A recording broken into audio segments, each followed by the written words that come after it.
こんにちは、レイムです。おっす、マリサだぜ。いいこといっぱいあったかな？青子です。今回は毎月恒例、新型モデルまとめ会だぜ。でも、モタ再編新型モデルは一通り紹介しましたし、もうネタ気味じゃありませんか？そんなことない。紹介していないモデルはいっぱいだぜ。プジョーとかデュエルとか。デュエル復活していたのね。というわけで、今回はこのテーマでお届けしたいと思う。2023年4月、最新トレンドのバイクをチェック、13選。それでは、青月電子台、今回もスタートです。では、ゆっくりしていってね。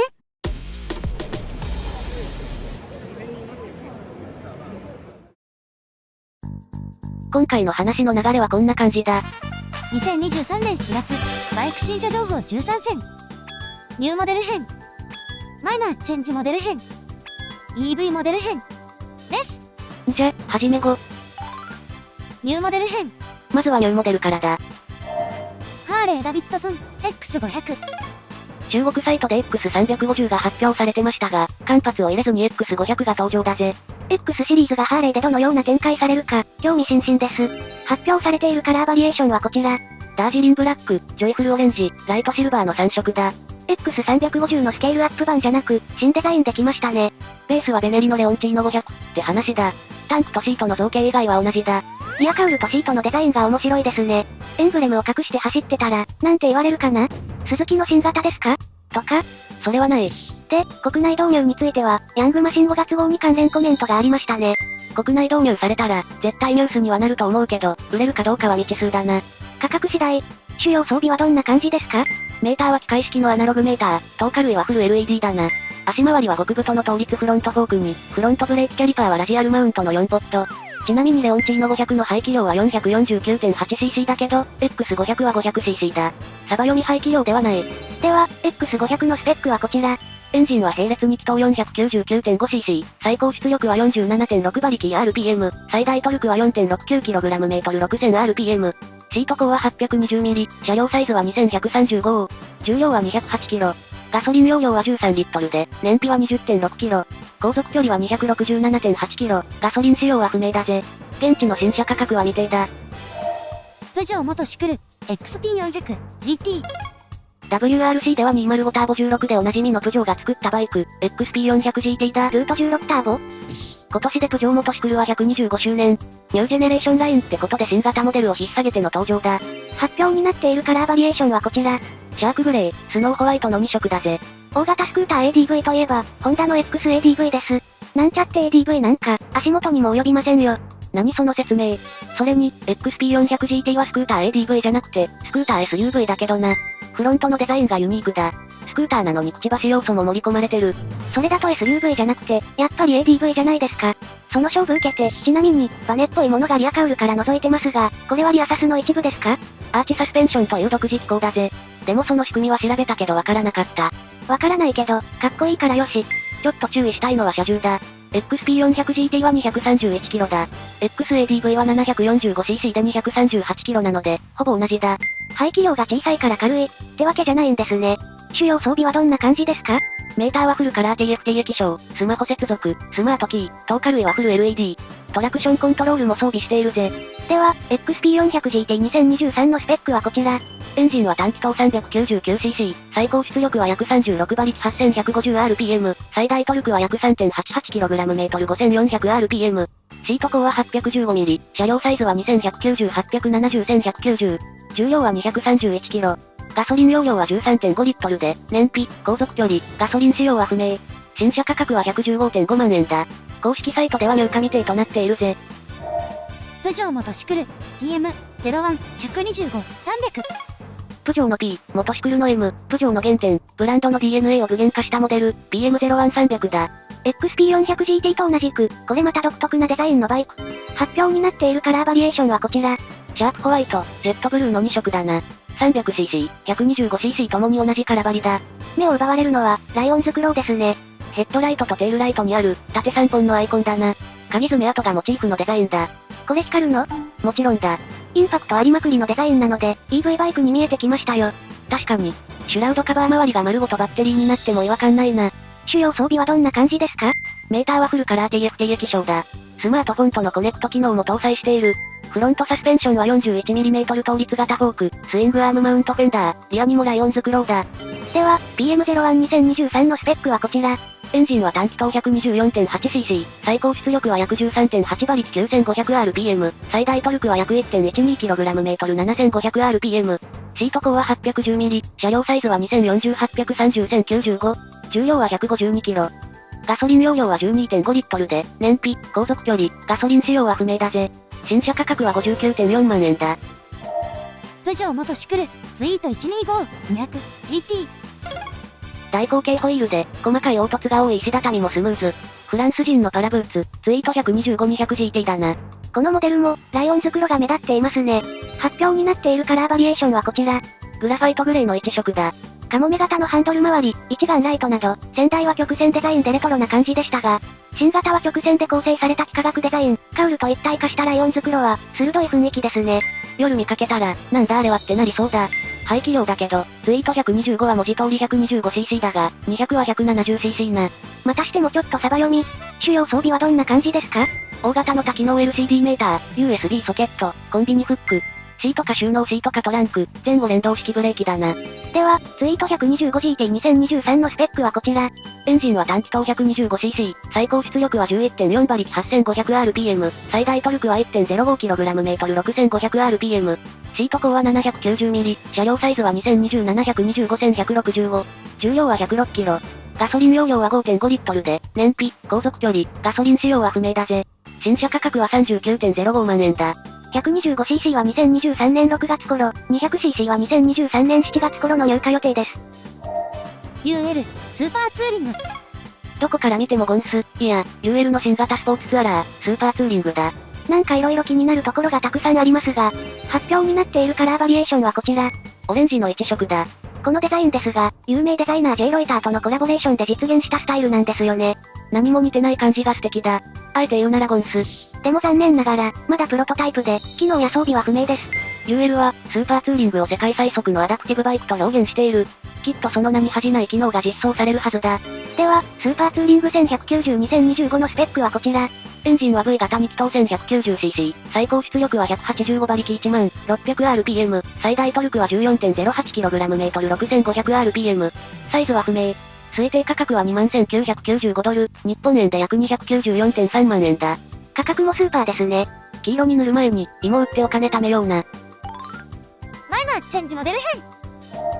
ホンダ、スーパーカブ C125、ディズニーリミテッドエディション。ついに株もディズニーコラボする時代、スーパーカブ C125 ディズニーリミテッドエディションだ。日本で発売しても、絶対売れるやつ。発表になっているカラーバリエーションはこちら。マットアクシスグレーメタリックをベースにした特別カラーの1色だ。1から100までのシリアルナンバー入りなので、バイクは100台限定ですね。バイクのタイプは1種類だけど、グッズがついたスペシャルセット販売があるんだよ。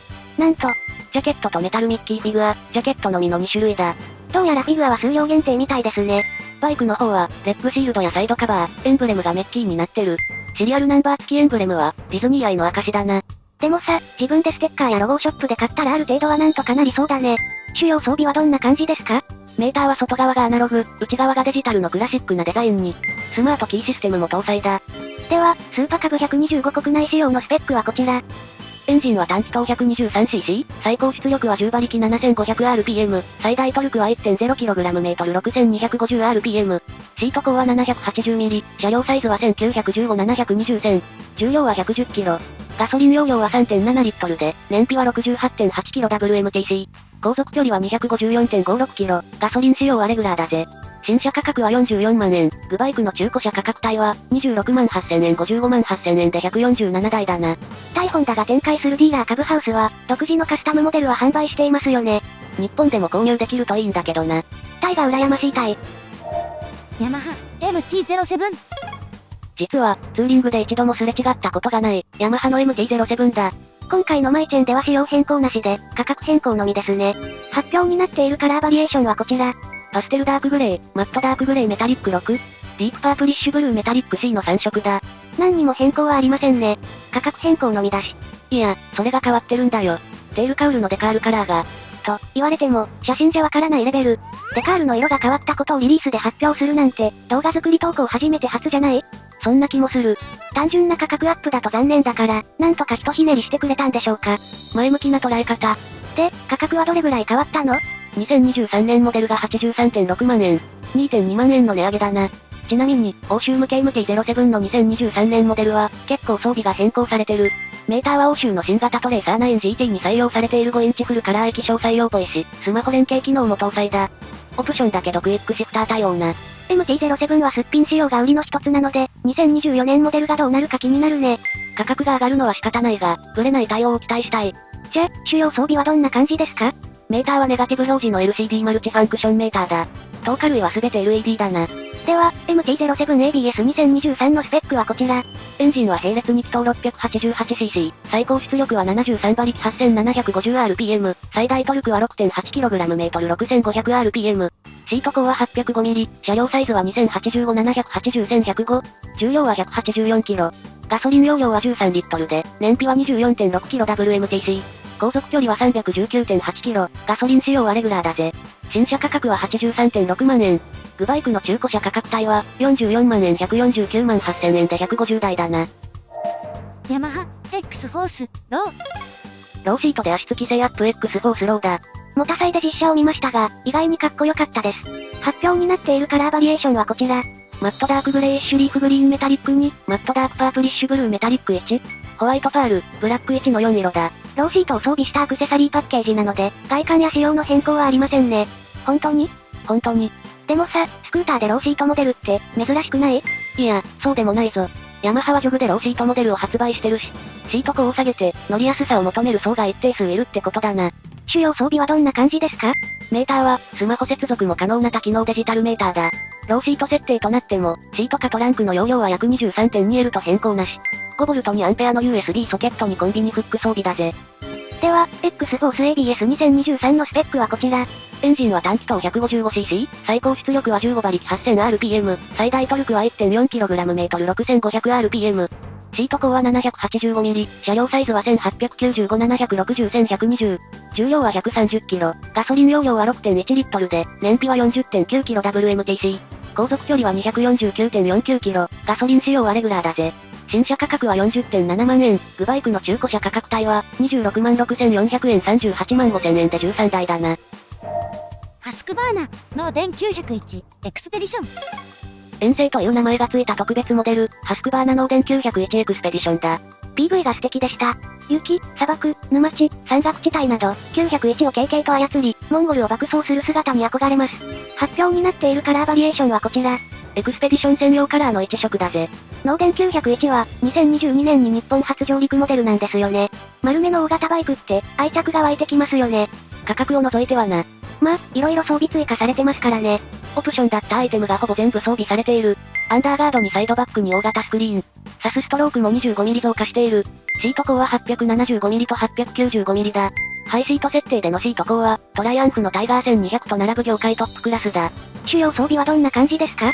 メーターは TFT カラー液晶、スマホ接続機能ありで専用アプリで簡易ナビ機能も利用できる。グリップヒーターにシートヒーター、透過類はフル LED。クイックシフターにスリッパークラッチ。トラコン、クルコン、ライディングモードも装備しているぜ。サスペンションは WP アペックスエクスプロへレベルアップ。足回りは変更されているが、動力性能はノーデン901から変更なしだ。では、ノーデン901エクスペディション2022のスペックはこちら。エンジンは並列2気筒 889.5cc、最高出力は105馬力 8000rpm、最大トルクは 10.2kgm/6500rpm。シート高は875と 895mm、車両サイズは不明。重量は 214.5 乾燥キロ。ガソリン容量は19リットルで、燃費は約 22.2km。航続距離は約 422km。ガソリン仕様は廃屋だぜ。新車価格は約 174.5 万円だ。ガスラス SM700、ES700。日本では超貴重な大型オフと大型モタードモデル、ガスガスの ES700 と SM700 だな。国内メーカーのカタログモデルでモタードは、川崎の KLX230SM だけですからね。発表になっているカラーバリエーションはこちら。レッドの1色だな。マイナーチェンジってことで、何が変わったの？販売価格の改定だな。2022年モデルは158万円だったが、2023年モデルは161万円になった。確かこのモデルは、2022年日本導入された新しいモデルなのに、もう値上げですか？お、何で知ってるの？それは2022ダカールラリーバイク部門の総合優勝メーカーですし、ホンダ連勝を阻止したメーカーですし。そこか。で、SM700 と ES700 の違いはあるの？動力性能は同じ。タイヤの違いと装備品が異なるぜ。主要装備はどんな感じですか？メーターはこれ以上7いってぐらいシンプルな LCD メーターだ。48mm W アペックスは減衰力調整式、クイックシフター、スリッパークラッチ装備。コーナリングトラクションコントロール、ライディングモードだ。じゃ、SM700-2023 のスペックを教えてください。エンジンは単気筒 692.7cc、最高出力は約74馬力 8000rpm、最大トルクは約 7.4kgm 6500rpm。シート高は 898mm、車両サイズは不明。重量は 147.5kg。ガソリン容量は 13.5 リットルで、燃費、航続距離、ガソリン使用も不明だぜ。新車価格は161万円、グバイクの中古車価格帯は、なしだな。ES700 との違いは車両重量が 148.5kg と、1kg 重いことだ。EV モデル。最後は EV だ。世界的に EV バイクは続々と発売されてる。その中でも気になったモデルを紹介するぜ。ライブワイヤー、S2、デルマー。ハーレーダビッドソンから独立したブランド、ライブワイヤーが送る新型 EV、S2 デルマーだ。ハーレーの呪縛から解き放たれた EV ですね。発表になっているカラーバリエーションはこちら。ニンバスグレー、ナイトフォールブルー、アスファルトブラックの3色だ。ハーレーの面影はライトとウインカーに小ぶりなダミータンクですね。EV バイクってことで、気になるのは充電時間と走行距離ですが、充電時間は 20% から 80% までのチャージで75分、最大航続レンジは約 176km だ。うちの8年目の日産リーフと同じぐらいの航続距離。もしこのままのスペックで国内販売されたら、免許区分はどうなるの？定格出力 20kW 超えなので、大型二輪扱いだな。家庭用の AC 充電対応だが、DC 急速充電には未対応だ。北米では価格も決定し、スタンダードの予約も始まったが、日本導入は未発表だな。主要装備はどんな感じですか？ごめん、詳細は調べられなかった。じゃ、スペック的にはどんな感じ？固定式バッテリー搭載のモーター駆動、最大トルクは 249.5N 25.4kgF。重量は 195.5kg。シート高、車両サイズは不明だな。充電時間は約75分で 20% から 80%。航続距離は約 177km。新車価格は 15,499 ドル、日本円だと約207万円だ。ウルトラバイオレット、F77。インド生まれの電動バイク、ウルトラバイオレット F77 だ。ネーミングセンスにぞっこんです。発表になっているカラーバリエーションはこちら。ホワイトやストライク、グレーシャドウ、レッドレーザーの3色だ。低い位置に2セットされたヘッドライト、小ぶりで持ち上がったテール、サイドカウルに取り付けられたエアインテーク。やる気満々の電動モデルだぜ。主要装備はどんな感じですか？メーターは5インチ TFT 液晶で自動光量調整あり、ナビゲーション機能、スマホアプリ接続機能搭載。ヘッドライトの自動点灯、消灯機能。IMU と加速度センサーを使った点灯検知だ。バイクは家電。では、F77 リコンのスペックはこちら。固定式バッテリー搭載のモーター駆動、モーター出力は 29kW38.8 馬力、最大トルクは 95N 9.68kgF。重量は 207kg。シート高は 800mm、車両サイズは不明。バッテリー容量は 3kWh で、航続距離は IDC レンジで 307km。充電時間は通常充電で1時間あたり 35km 分だ。新車価格は38万ルピー、日本円だと約62万円な。今回紹介した EV ですが、実際はわかりませんが、普通に走ってこの航続距離なら魅力的ですね。そうだな。しかし EV は、走行環境や外気温で航続距離が結構変化する。そこは頭に入れておいてくれ。では、今回紹介するバイクは以上だぜ。お次は、終わりの一言です。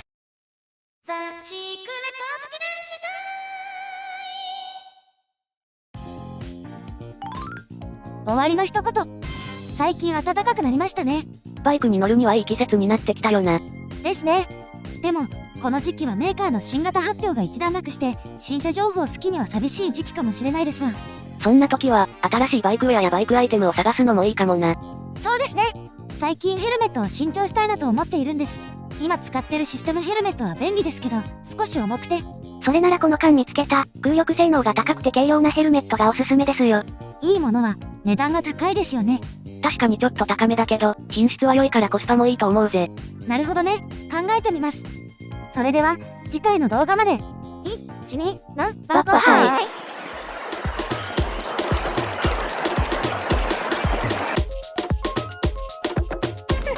はい、ありがとうございます。ありがとうございます。